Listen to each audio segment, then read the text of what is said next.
Episode 5 की शुरुआत में पूरे टाउन की बर्बादी के बाद जितने एडवेंचरर्स बचे थे वो माकुतो के साथ मिलकर अगले टाउन पर मूव ऑन कर रहे हैं।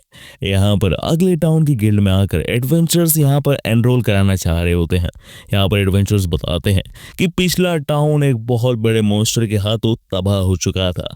असल में ये एडवेंचरर्स अपनी मेमोरीज भूल चुके हैं, तो मोए ने उनके ऊपर मैजिक कर कर उनकी सारी मेमोरीज को इरेज कर दिया है। माकुतो गिल्ड रिसेप्शनिस्ट को बता देता है कि उसकी गिल्ड जेसुया गिल्ड है। इस पर गिल्ड रिसेप्शनिस्ट कहती है कि वो टाउन बर्बाद हो चुका है और जेसुया गिल्ड में आपका नाम अभी तक जुड़ा नहीं था, तो आपको दोबारा गिल्ड में इनरोल कराना होगा। अब इस चीज पर माकुतो एग्री तो कर देता है, पर माकुतो को पता होता है कि इसका मतलब तोमोए और मियो का फिर से लेवल चेक होगा और इन समय इन दोनों के बीच में फिर लड़ाई होगी और हो सकता है कि ये टाउन भी बर्बाद हो जाए।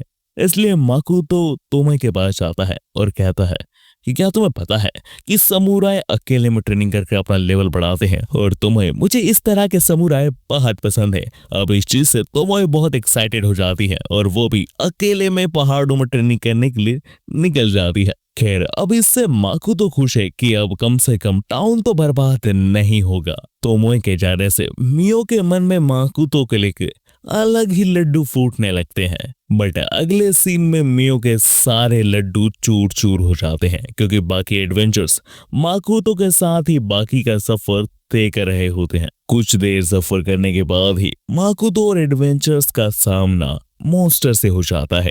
यहाँ पर मॉन्स्टर्स को देखकर एडवेंचरर्स डर जाते हैं, पर माकुतो मियो से कहता है, मियो क्या तुम इन लोगों का सामना कर सकती हो और इन मॉन्स्टर्स को खत्म कर सकती हो? जल्द से जल्द हमें आगे जाना है, तुम कर सकती हो ना मियो मेरे लिए? यहाँ पर मियो माकुतो को साफ मना कर देती है कि मेरा मूड ठीक नहीं है, मैं नहीं करने वाली। अब यहाँ पर मियो का मूड क्यों ठीक नहीं है माकुतो और हम सबको बहुत अच्छे से पता है, इसलिए माकुतो दोबारा नहीं कहता और माकुतो खुद ही इन मॉन्स्टर से लड़ने से आने लगता है। यहाँ पर एडवेंचरर्स को माकुतो पर बिल्कुल विश्वास नहीं होता, क्योंकि उन्हें पता है कि माकुतो का लेवल मात्र 1 है। ऐसे उन्हें लग रहा होता है कि माकुतो एक नल्ले की मौत मरने वाला है। माकुतो स्क्रीन पर लिखकर एडवेंचरर्स से पूछता है, क्या इन मॉन्स्टर्स की कोई वीकनेस है? इस पर एडवेंचरर्स बताते हैं कि इन मॉन्स्टर्स की वीकनेस इनके पेट है, वहां पर इनकी बॉडी काफी सॉफ्ट रहती है। यह सुनते से ही माकुतो बहुत सारी तीर चलाने लग जाता है। यहाँ पर माकुतो कुछ ही समय में सारे मॉन्स्टर्स को खत्म कर देता है। कुछ देर पहले जो एडवेंचरर्स माकुतो को नल्ला समझ रहे थे, अब वो माकुतो के हाथों मारे गए मॉन्स्टर्स के शरीर में से उनके ऑर्गन्स निकाल रहे थे ताकि वो बेच सके। इसी बीच माकुतो रियोको की बहन को देखकर कहता है, ये मैं इसे ये सब करते हुए नहीं देख सकता। माकुतो की फीलिंग से किसी को क्या ही फर्क पड़ता है। रियोको की बहन मॉन्स्टर्स के सारे ऑर्गन्स निकालती रहती है और वो सारे ऑर्गन्स निकाल लेती है। अगले सीन में माकुतो गिल्ड में एंटर कर जाता है और उसे गिल्ड पास भी मिल जाता है। यहाँ पर माकुतो पहला मिशन देखता है, जहाँ पर मिशन होता है एक रूबी मॉन्स्टर की आइस का। यहाँ पर माकुतो को याद आता है कि उसने अभी एक रूबी मॉन्स्टर को मारा है, इसलिए वो वापस एडवेंचरर्स के पास जाकर कुछ रूबी आइस ले लेता है। रूबी आइस लेकर माकुतो एडवेंचरर्स से कहता है, क्यों ना हम हमारी इस जर्नी को एक लंच के साथ खत्म करें, है ना मायो? बिल्कुल मास्टर, क्यों नहीं? लंच का डिसाइड होने के बाद वो एडवेंचरर्स माकुतो के पास के साथ अपना पास कनेक्ट कर लेते हैं।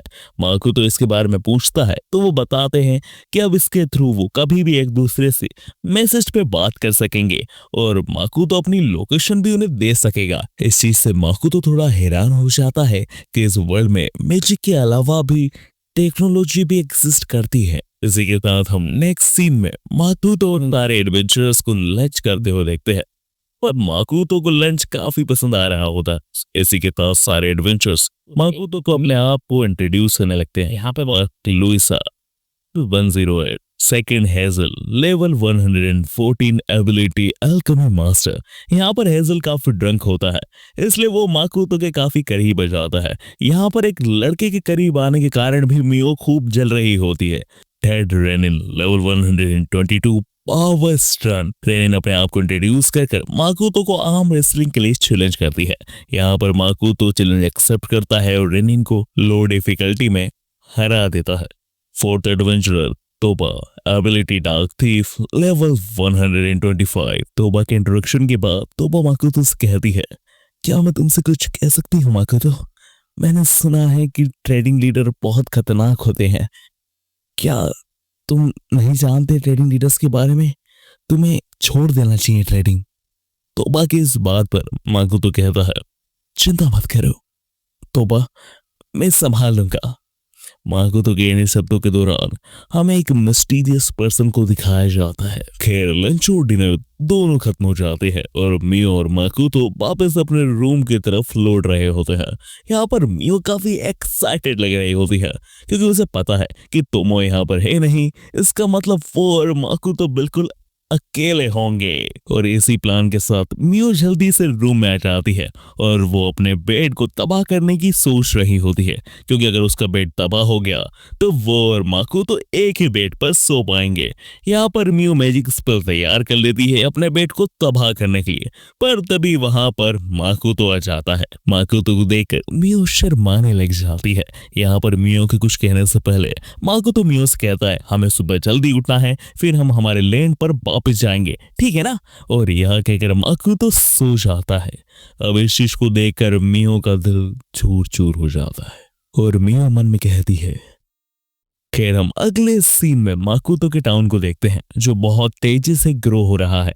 यहाँ पर माकोतो आते से तोमोए के मिनी वर्जन से मिलता है और साथ में पिगी गर्ल से। यहाँ पर माकोतो पिगी गर्ल और तोमोए के हाफ वर्जन से काफी फॉर्मली बात करता है। इस चीज से पिगी गर्ल गुस्सा हो जाती है और कहती है, तुम्हें यहाँ पर इस तरह से बात नहीं करनी चाहिए। हम आपके सर्वेंट हैं और आपको हमें एज ए सर्वेंट ही ट्रीट करना चाहिए। इस पर माकोतो कहता है, मैं ह्यूमन वर्ल्ड में ऐसे ही बात किया करता था सबसे, तो मुझे तुमसे भी रिस्पेक्ट से बात करनी चाहिए। इस पर पिगी गर्ल साफ साफ मना कर देती है कि आपको हमें एज ए सर्वेंट ही ट्रीट करना चाहिए। अब यहाँ पर माकोतो ना चाहते हुए भी इस बात पर एग्री कर जाता है। इसके बाद तोमोए की मिनी वर्जन माकोतो को पूरा टाउन घुमाने लगती है कि कैसे सभी लोग अपना अपना काम कर रहे हैं। तोमोए की मिनी वर्जन माकोतो को प्रॉपर्ली एक्सप्लेन करती है कि लिजर्ड अब आर्मी और सिक्योरिटी का काम संभालते हैं।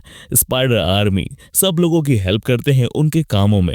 एडेंस यहाँ पर वेपन और कंस्ट्रक्शन का काम संभालते हैं और स्पाइडर आर्मी उनकी मदद करते हैं। और इस समय तीनों ग्रुप मिलकर माकोतो के लिए घर बना रहे हैं। इन्हीं बातों के बीच में माकोतो तोमोए के मिनी वर्जन से पूछता है, क्या तुम अभी तक तोमोए से मिली हो? इस पर तोमोए की मिनी वर्जन मना कर देती है। माकोतो थोड़ा चिंता में पड़ जाता है कि आखिर तोमोए कहाँ गई है। इसी बीच एक बूढ़ा एडन बहुत तेजी से भागता हुआ माकोतो के पास आता है और माकोतो से कहता है, आपको कैप्टन बुला रहे हैं। और फिर हम देखते हैं कि माकोतो एडन हेडक्वार्टर में आ जाता है। यहाँ पर वो सारे मिलकर माकोतो को आर्मर्स बता रहे होते हैं, पर माकोतो को इन सब में से किसी में भी दिलचस्पी नहीं होती। इसलिए माकोतो उनको शुक्रिया अदा कर इन आर्मर्स को लेने से मना कर देता है। इस चीज को सुनकर कि माकोतो उनके आर्मर्स नहीं लेना चाहता है, वो सारे एडेंस डिप्रेशन में आ जाते हैं। पर असल में माकोतो को आर्मर ना लेने का कारण ये होता है कि माकोतो को ये आर्मर बहुत ज्यादा स्ट्रॉन्ग लग रहे होते हैं और वैसे भी माकोतो अपने आप को बहुत ज्यादा बदसूरत समझता है। खैर वो है भी बदसूरत, बट हाँ इसी कारण से माकोतो सोच रहा है कि वैसे ही वो काफी बदसूरत है और अगर वो ऐसे आर्मर पहनेगा तो उससे कोई बात तक नहीं करेगा। इसलिए माकोतो इन स्ट्रॉन्ग आर्मर्स को नहीं लेना चाहता है। इसी बीच माकोतो की नजर पड़ती है इन आर्मर्स के बीच में एक नॉर्मल क्लॉथ आर्मर पर। माकोतो को वो आर्मर पसंद आ जाता है। माकोतो को पता लगता है कि इस आर्मर को एडन कैप्टन ने बनाया है और ये कैप्टन और कोई नहीं, वही एडन है जिसने माकोतो के लिए माना कंप्रेशन रिंग बनाई थी। यहाँ पर माकोतो को वो एडन कैप्टन बताता है, यंग मास्टर ये कोई आम आर्मर नहीं है, ये लोगों का माना कंप्रेस कर पावर में बदलता है। अगर आपने इसे पहना तो आप मर भी सकते हैं। यहाँ पर एडन कैप्टन की पूरी बात सुनने से पहले ही माकोतो आर्मर को पहन लेता है और वो जिंदा ही दिख रहा होता है। यहाँ पर एडन कैप्टन थोड़े हैरान होते हैं, पर वो माकोतो से कहते हैं, मुझे लगा ही था यंग मास्टर आपका माना लेवल काफी ज्यादा है। खैर अब आप माना फ्लो को चेंज करने की कोशिश करिए। अब यहाँ पर माकोतो एडन कैप्टन की बात मानकर अपने माना फ्लो को चेंज करता है। इससे आर्मर का कलर भी चेंज हो जाता है, वो कलर ब्लू से रेड हो जाता है। यहाँ पर एडन कैप्टन कहते हैं, आपका कलर रेड आया है। मतलब आपको आर्मर ने अभी के लिए फास्ट रनिंग की एबिलिटी दी है। आप जैसे जैसे माना को चेंज करेंगे आपको अलग अलग एबिलिटी मिलेगी इस आर्मर से। यहाँ पर अब माकुतो अपनी फास्ट स्पीड को चेक करने लगता है और ये काफी ज्यादा फास्ट होती है। पर जैसे ही माकुतो और तेज भागने के लिए अपनी माना पावर्स को बढ़ाता है वो आर्मर अपने पीक लिमिट पर आ जाता है और वो आर्मर काम करना बंद कर देता है। अब इस चीज को देखकर एडन कैप्टन कहते हैं, यंग मास्टर चिंता मत करिए, मैं अगला आर्मर ऐसा बनाऊंगा जो आपके सारी माना पावर्स को चूस लेगा और आपको मार देगा। यहाँ पर माखू तो ये सब सुनकर कहता है, आखिर ये मुझे मारना क्यों चाहते हैं। इसके बाद मियो माकोतो को उसकी स्पाइडर फैमिली से मिलवाने ले जाती है, जहां पर माकोतो उनका डिनर देखकर काफी हैरान हो जाता है, क्योंकि उस डिनर को जैसे ही माकोतो हाथ लगाता है उसका हाथ जल जाता है। वो इतना ज्यादा स्पाइसी होता है। यहाँ पर मियो के डैड कहते हैं, मुझे पता है यंग मास्टर आपको डिनर टेस्टी लग रहा होगा, पर आपको ग्लव्स पहनकर उठाना चाहिए, आपका हाथ जल सकता है। यहाँ पर माकू तो समझ जाता है कि ये खाना बहुत ज्यादा तीखा है। इसी बीच मियो कहती है, मास्टर ये खाना कितना टेस्टी है, मैं कब से अपने घर का बना खाना मिस कर रही थी। यहाँ पर माकू तो देखता है कि मियो के मुंह से धुएं निकल रहे हैं।